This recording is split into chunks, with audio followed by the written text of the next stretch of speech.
کہ آپ نے جو کچھ پڑھا ہے، سمجھا ہے، اس پر آپ کے دل کو یقین ہے، آپ نے اس پہ عمل کیا ہے اور آپ نے اس پیغام کو پہنچا دیا. یہ پیک ہے. جب آپ سکھاتے ہیں، جب آپ پہنچاتے ہیں، اصل عقدے تب کھلتے ہیں. سچویشن میں آپ تب سمجھنے کے قابل ہوتے ہیں. یہ جو بات ہے نا، من رآ منکم منکرن فلیغیرہ بیدہ، جو کوئی تم میں سے برائی کو دیکھے اس کو چاہیے کہ اپنے ہاتھ سے روک دے. فإن لم یستطع فبلسانہ، جو اس کی استطاعت نہیں رکھتا تو وہ اپنی زبان سے روکے. فإن لم یستطع، پھر اگر وہ اس کی طاقت بھی نہیں رکھتا، فبقلبہ، تو اپنے دل سے برا جانے. تو آپ امیجن کر سکتے ہیں کہ اللہ پاک کسی کے عمل کی وجہ سے دعوت دینے والے کو کہاں لے جاتے ہیں کہ وہ آگے بڑھ کے روک دے، یعنی پریکٹیکلی اس میں اپنا رول پلے کرے، ورنہ اپنی زبان سے. اور اگر یہ بھی نہیں کر سکتا تو کم از کم اس کا دل اس کو برا ضرور سمجھے، دل کا عمل ضرور شامل ہو. ایوری ٹائم ریویژن ہے، ایوری ٹائم آپ ایک عمل کر رہے ہوتے ہو، اس عمل کی وجہ سے آپ کو اللہ تعالیٰ کے احکامات کی حکمت زیادہ سمجھ آتی ہے، پھر آپ کے لیے اس کا فہم آسان ہو جاتا ہے. یہی تدبر کا راستہ ہے، نیکی کا حکم دینا، برائی سے روکنا، اور اپنا عمل اس کے مطابق کرنا، اور اس کے الفاظ کی گہرائی میں جانے کے لیے انسان کو تیار کر دیتا ہے. الحمدللہ. سیدنا حذیفہ کہتے ہیں کہ میں نے ایک رات رسول اللہ کے ساتھ نماز پڑھی. آپ نے سورہ البقرہ شروع کی. میں نے دل میں کہا کہ آپ شاید 100 آیتوں پر رکوع کریں گے. پھر آپ آگے بڑھ گئے. پھر میں نے خیال کیا شاید آپ 2 رکعتوں میں پوری سورت پڑھیں گے. پھر آپ صلی اللہ علیہ وسلم آگے بڑھ گئے. پھر میں نے خیال کیا کہ آپ پوری سورت پر رکوع کریں گے. پھر آپ نے سورہ النساء شروع کی، اس کو بھی پورا پڑھا. پھر آپ صلی اللہ علیہ وسلم نے سورہ آل عمران شروع کر دی، اور آپ ٹھہر ٹھہر کر پڑھتے تھے. اور جب گزرتے تھے ایسی آیت پر جس میں تسبیح ہوتی تو آپ سبحان اللہ کہتے. آپ صلی اللہ علیہ وسلم نے پھر رکوع کیا. کتنا حصہ ہو گیا؟ 1 منزل. یعنی سورہ الفاتحہ تو نمازی پڑھتا ہی ہے نا، تو اس کے بعد سورہ البقرہ ہے، سورہ آل عمران ہے، سورہ النساء. سورہ النساء تک 5.25 پارے ختم ہو جاتے ہیں. یہ 1 رکعت میں آپ نے پڑھا. پھر آپ صلی اللہ علیہ وسلم نے رکوع میں سبحان ربی العظیم، یعنی پاک ہے میرا پروردگار بڑائی والا. اور آپ صلی اللہ علیہ وسلم کا رکوع بھی قیام کے برابر تھا. امیجن کر سکتے ہیں 5.25 پارے پڑھیں، رکوع بھی 5.25 پارے پڑھنے کے برابر تھا. آپ رسول اللہ صلی اللہ علیہ وسلم کی کیفیت کو اچھے طریقے سے سمجھ سکتے ہیں. پھر آپ صلی اللہ علیہ وسلم نے کہا سمی اللہ لمن حمیدہ، سن لی اللہ نے اس کی بات جس نے اس کی تعریف کی. پھر آپ دیر تک کھڑے رہے. اب آپ کا قیام ہے، دیر تک آپ کھڑے رہے، یعنی رکوع کے بعد تقریباً رکوع کے قریب، یعنی قیام کے قریب رکوع تھا، رکوع کے قریب آپ کا دوبارہ قومے کی حالت میں آنا. پھر آپ نے سجدہ کیا. پھر کہا سبحان ربی العالی، میرا رب پاک ہے بلند ذات والا. آپ کا سجدہ بھی قیام کے قریب تھا. اور ابن جریر کی روایت میں یہ بات زیادہ ہے کہ آپ نے کہا سمی اللہ لمن حمیدہ ربنا لک الحمد، سن لی اللہ نے اس کی بات جس نے اس کی تعریف کی. اے ہمارے رب ہم تیرے لیے ہے. مسلم کی 772 نمبر روایت، جس سے ہمیں نبی صلی اللہ علیہ وسلم کی رات کی نماز کے بارے میں پتہ چلتا ہے. ایسی نماز وہی شخص پڑھ سکتا ہے جسے تدبر میں لذت ملتی ہو، جو قرآن میں ڈوبتا ہے، جو اس کے اصل مفہوم کو سمجھنا چاہتا ہے. رات کا سناٹا، تنہائی، اللہ کے آگے کھڑے ہونا، اور اس موقع پر اللہ تعالیٰ کا آسمان دنیا پر نزول کرنا، اور یہ کہنا ہے کوئی جو مجھ سے بخشش طلب کرے اور میں اسے معاف کر دوں، ہے کوئی جو مجھ سے سوال کرے میں اسے عطا کر دوں، اوپر اللہ ہے اور نیچے بندہ ہے۔ یہی بندگی ہے، یہی عبادت ہے۔ سیدنا حذیفہ بیان کرتے ہیں کہ ایک رات میں نے رسول اللہ صلی اللہ علیہ وسلم کے ساتھ نماز ادا کی تو جب رحمت پر مشتمل آیات سے گزر ہوا آپ نے اللہ تعالیٰ کی رحمت کا سوال کیا، جب عذاب والی آیات سے گزر ہوا تو اللہ تعالیٰ سے پناہ کی درخواست کی، جب ایسی آیت آئی جس میں اللہ کی عظمت کا بیان ہوا تو آپ نے تسبیح کی۔ بخاری کی 4726 نمبر روایت۔ اب بھی ایسا کر سکتے ہیں نبی صلی اللہ علیہ وسلم کی پیروی میں۔ آپ رسول اللہ کی پیروی کریں گے تو اللہ کا وعدہ ہے آپ کو اللہ تعالیٰ کی محبت بھی ملے گی اور مغفرت بھی ہوگی انشاءاللہ تعالی۔ اسی طرح قرآن مجید حفظ کرنے والوں کے لیے تدبر میں بہت آسانی ہو سکتی ہے۔ تو قرآن مجید کی اگر ایک ہی صورتیں روزانہ پڑھی جائیں کیفیت فرق ہو جاتی ہے، اور جس وقت آپ بار بار مختلف بدل کر صورتیں پڑھتے ہیں تو اس کا ایفیکٹ بھی ڈیفرنٹ ہوتا ہے۔ تو قرآن مجید کا کچھ حصہ حفظ کریں، کم از کم کچھ حصہ، تاکہ تدبر میں آسانی ہو۔ اور پھر جتنے ارکان صلاۃ ہیں نا، اس موقع پر آپ صلی اللہ علیہ وسلم نے جو تسبیح کی، جو دعا کی، ان دعاؤں پر، ان تسبیحات پر غور و فکر کرنے سے بھی تدبر میں بہت ہیلپ ملتی ہے، بہت زیادہ فائدہ ہوتا ہے۔ جیسے رسول اللہ صلی اللہ علیہ وسلم رکوع میں جب جاتے تھے تو تسبیح کرتے تھے، اللہم لک رکعت، اے اللہ میں نے تیرے لیے رکوع کیا، اے اللہ میں نے تیرے لیے رکوع کیا۔ کتنی بڑی بات ہے نا۔ تو جب آپ یہ کہتے ہو کہ آپ کے لیے رکوع کیا تو آپ کو بھول جاتا ہے آپ کی کیفیت کیا ہے، آپ تھکے ہوئے ہو یا آپ کتنی دیر سے اس حالت میں ہو، کیونکہ آپ مشغول ہو جاتے ہیں اپنے رب سے بات چیت میں، اور آپ کی کیفیت، آپ جھکے ہوئے ہیں یا آپ سجدے میں ہیں اور آپ اپنے رب کے سامنے رکھ رہے ہیں کہ میری ہڈیاں، میرا مغز، میرے پٹھے، میرا لہو، سب کچھ تیرے آگے جھکا ہوا۔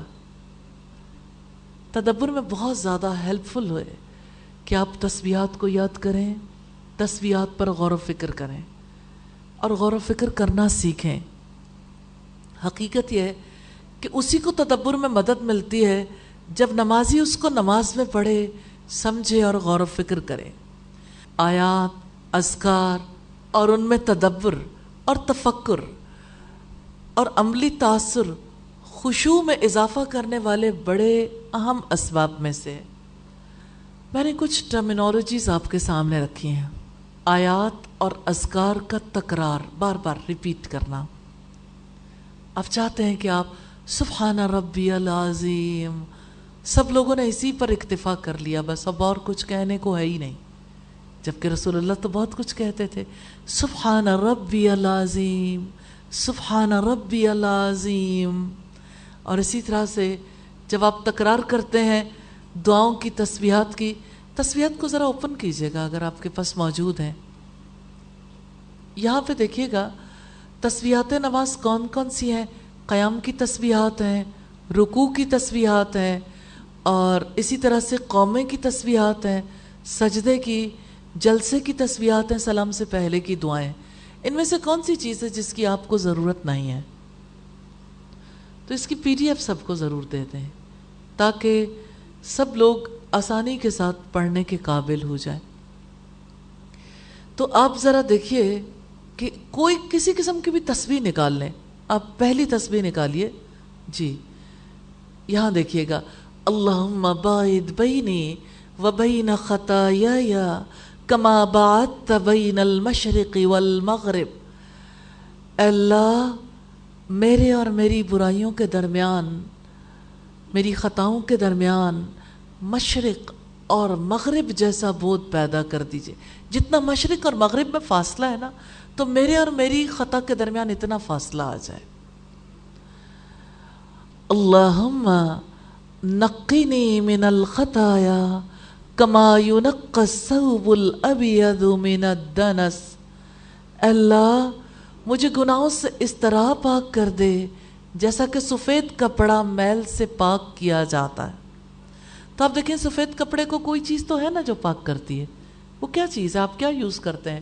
ڈٹرجنٹ پاؤڈر, سوپ, اور اگر پھر بھی آپ کو کوئی کسر محسوس ہو تو سم ٹائمز آپ بلیچ کو یوز کر لیتے ہیں یا اس میں کوئی اور ایسی چیز یوز کر لیتے ہیں. بعض اوقات اس کو لوگ نیل بھی دے لیتے ہیں اس کا تھوڑا سا یعنی لک بہتر کرنے کے لیے. تو یعنی کوئی نہ کوئی چیز ایسی ہوتی ہے جس کی وجہ سے میلے کپڑے کو صاف کیا جاتا ہے. تو میلے دل کو صاف کرنے والی تسبیحات ہیں, اس پر غور کریں, بہت نفع ہوگا. یاد کریں, شامل کریں. دیکھیں آپ میں سے جو زیادہ اجر لینا چاہے تو وہ سب کے لیے ایک پیٹرن بنا سکتا ہے. جس وقت آپ آ کے بیٹھتے ہیں ایک تسبیح یاد کروا دیں. کون یاد کروائے گا آپ میں سے؟ جی, تو جو یعنی آلریڈی آپ کے گروپ کوآرڈینیٹرز ہیں وہ بھی کروا سکتے ہیں, حافظات کروا سکتی ہیں, اچھے طریقے سے یاد کروا دیں. انشاءاللہ اس کا بہت زیادہ نفع ہوگا. کون تسبیحات کو اپنی نماز میں شامل کرنا چاہتا ہے؟ انشاءاللہ تو اس کو ضرور شامل کریں اور بار بار دہرائیں اور ایک دوسرے سے پوچھیں کہ آج کی کس کس نماز میں کی. اور حقیقت یہ کہ خشوع کے لیے چیک لسٹ میں اس کا شامل ہونا بہت ضروری ہے. تسبیحات کا ایک دن میں ساری تسبیحات نہیں کر سکیں گے آپ. پہلے آپ قیام کی تسبیحات لے لیں, پھر آپ رکوع کی لے لیں, پھر آپ دوبارہ جب اٹھ کے کھڑے ہوتے ہیں وہ قومیں کی, پھر اسی طرح آپ سجدے کی تسبیحات ہیں, جلسے کی تسبیحات ہیں. انشاءاللہ اللہ تعالیٰ کی مدد سے رسول اللہ صلی اللہ علیہ وسلم کی سنت کے مطابق یاد بھی کریں گے, ترجمہ بھی یاد کریں گے اور اس پر غور و فکر کریں گے. یہ غور و فکر آپ کی نماز میں خشوع لے کر آئے گا انشاءاللہ, اور سب سے زیادہ ہیلپ فل ہوگا انشاءاللہ. اسی طرح سے جیسے آپ ریپیٹ کرتے ہیں نا, پھر آپ تسبیحات کو ریپیٹ کر سکتے ہیں ایک بار, دوسری بار, کیونکہ یہ چیزیں آپ کو بہت زیادہ مدد دیتی ہیں کہ آپ اللہ تعالیٰ کے ساتھ جڑ جاؤ, آپ سوچنے لگ جاؤ. ان میں تدبر کرنا, تفکر کرنا یعنی غور و فکر کرنا, اور عملی تاثر یعنی آپ جو کچھ پڑھ رہے ہیں جب آپ کی روح ساتھ شامل ہوتی ہے تو آپ کے جسم پر اس کے اثرات مرتب ہوتے ہیں. سم ٹائمز آپ کے رونگٹے کھڑے ہو جاتے ہیں, سم ٹائمز آپ رونے لگ جاتے ہیں, سم ٹائمز ایسا ہوتا ہے کہ آپ کی جلد نرم پڑ جاتی ہے, قبولیت آتی ہے, آپ کا اور آپ کے رب کا رشتہ جڑ جاتا ہے. الحمدللہ تسبیحات آپ کے لیے بہت بڑی دولت ہے. ریلی تسبیحات سب سے زیادہ معاون ہے. باقی چیزیں تو ہیلپ کرتی ہیں نا, لیکن تسبیحات یوں سمجھ لیجئے کہ یہ اس کا دل ہے نماز کا. تسبیحات کے ساتھ نماز کے اندر خشوع آتا ہے الحمدللہ. تو یہ سارے اعمال ایسے ہیں جن کی وجہ سے انسان کے اوپر اثر مرتب ہوتا ہے. جیسا کہ رب العزت کا ارشاد ہے سورہ بنی اسرائیل کی آیت نمبر 109 میں, اور وہ روتے ہوئے ٹھوڑیوں کے بل گرتے ہیں اور ان کا خشوع اور زیادہ ہو جاتا ہے. الحمدللہ. ایک بہت پرتاثیر واقعہ آپ کے سامنے بیان کرنا چاہتی ہوں تاکہ آپ یہ جان سکیں کہ نبی صلی اللہ علیہ وسلم قرآنی آیات پر کس طرح سے غور و فکر کرتے تھے اور آپ پر خشوع کی کیفیت کس طرح سے طاری ہوتی تھی. سیدنا عطا بن رباح بیان کرتے ہیں, میں اور عبید بن عمیر سیدہ عائشہ کے پاس گئے. عبداللہ ابن عمیر نے کہا رسول اللہ کا کوئی تعجب انگیز عمل جو آپ نے دیکھا ہو وہ بیان کریں. وہ رونے لگ گئیں اور کہا آپ ایک رات کھڑے ہوئے اور آپ نے فرمایا عائشہ اجازت ہو تو میں اپنے رب کی عبادت کر لوں, مجھے اپنے رب کی عبادت کرنے دو. میں نے کہا بخدا میں آپ کی قربت کو بھی پسند کرتی ہوں اور آپ کی خوشی بھی مجھے عزیز ہے, مجھے وہ چیز پسند ہے جو آپ کو خوش کر دے. آپ صلی اللہ علیہ وسلم اٹھے, وضو کیا, پھر نماز شروع کر دی. آپ مسلسل روتے رہے یہاں تک کہ آپ کی گود بھیگ گئی. پھر روئے اور روتے رہے حتیٰ کہ زمین تر ہو گئی. اتنے میں سیدنا بلال فجر کی اذان کی اطلاع دینے کے لیے آئے. جب انہوں نے آپ کو روتا ہوا پایا تو آپ صلی اللہ علیہ وسلم سے کہا اللہ کے رسول آپ اتنا کیوں رو رہے ہیں؟ حالانکہ اللہ تعالیٰ نے آپ کے اگلے پچھلے سب گناہ معاف کر دیے ہیں۔ آپ نے فرمایا افلا اکون عبدا شکورا، کیا میں اللہ کا شکر گزار بندہ نہ بن جاؤں؟ آج مجھ پر چند آیات نازل ہوئی ہیں، اس آدمی کے لیے ہلاکت ہے جس نے ان کو پڑھا اور اس میں غور و فکر نہ کیا۔ اور آیات ہیں سورہ آل عمران کی آخری آیات، ان فی خلق السماوات والارض واختلاف اللیل والنہار، یہ سلسلہ احادیث صحیحہ کی روایت ہے 68 نمبر پر، صحیح ابن حبان میں 620 نمبر پر ہے۔ اسی طرح سے سورہ الفاتحہ کے بعد آمین کہنا آیات کے جواب میں شامل ہے اور اس کا بڑا اجر ہے۔ نبی صلی اللہ علیہ وسلم خود بھی آمین کہتے تھے اور آپ کے ساتھی بھی سورہ الفاتحہ کے بعد آمین کہتے تھے۔ آپ اسے بخاری کی 747 نمبر روایت میں دیکھ سکتے ہیں۔ اسی طرح سے آپ ہر آیت پر رکتے تھے، اس سے بھی غور و فکر میں بہت آسانی ہوتی ہے۔ یہ نبی صلی اللہ علیہ وسلم کی سنت ہے۔ سیدہ ام سلمہ سے اسی طرح کی آپ کی قرات مروی ہے۔ ایک روایت میں کہ آپ اس طرح سے تلاوت کرتے تھے بسم اللہ الرحمن الرحیم، رک گئے، الحمدللہ رب العالمین، پھر آپ کہتے تھے الرحمن الرحیم، یعنی ہلکا سا وقفہ بیچ میں ضرور آتا تھا۔ ایک روایت میں کہ رکتے اور پھر کہتے تھے مالک یوم الدین، اور ایک ایک آیت کو الگ الگ کر کے پڑھتے تھے۔ نسائی کی 3107 نمبر روایت ہے۔ اور قرآن حکیم کو ٹھہر ٹھہر کر پڑھنا اور خوبصورت بنانا یہ ہمارے لیے اللہ تعالیٰ کا حکم ہے۔ رب العزت کا فرمان ہے وَرَتِّلِ الْقُرْآنَ تَرْتِيلًا، اور قرآن کو خوب ٹھہر ٹھہر کر پڑھو، خوب ٹھہر ٹھہر کر پڑھنا۔ سورہ المزمل کی آیت نمبر 4 ہے۔ سیدہ حفصہ کہتی ہیں میں نے نہیں دیکھا کہ رسول اللہ نے بیٹھ کر نفل نماز ادا کی ہو، یہاں تک کہ جب آپ کی وفات میں 1 سال باقی رہ گیا تو آپ بیٹھ کر نوافل پڑھنے لگے اور سورت کو پڑھتے یہاں تک ٹھہر ٹھہر کر پڑھتے کہ لمبی سے لمبی ہو جاتی۔ یہ روایت صحیح مسلم کی ہے 733 نمبر پر۔ اس ترتیل اور ٹھہر ٹھہر کر پڑھنے سے غور و فکر، تدبر اور خشوع میں بہت زیادہ مدد ملتی ہے۔ جو شخص جلد بازی سے تلاوت کرتا ہے اس کی جلد بازی اسے خشوع نہیں کرنے دیتی۔ خوش الحانی کے ساتھ تلاوت کرنا مددگار ثابت ہوتا ہے۔ اچھی آواز کے ساتھ قرآن پڑھنے سے خشوع میں مدد ملتی ہے، اور یہ کئی احادیث سے بھی ثابت ہے۔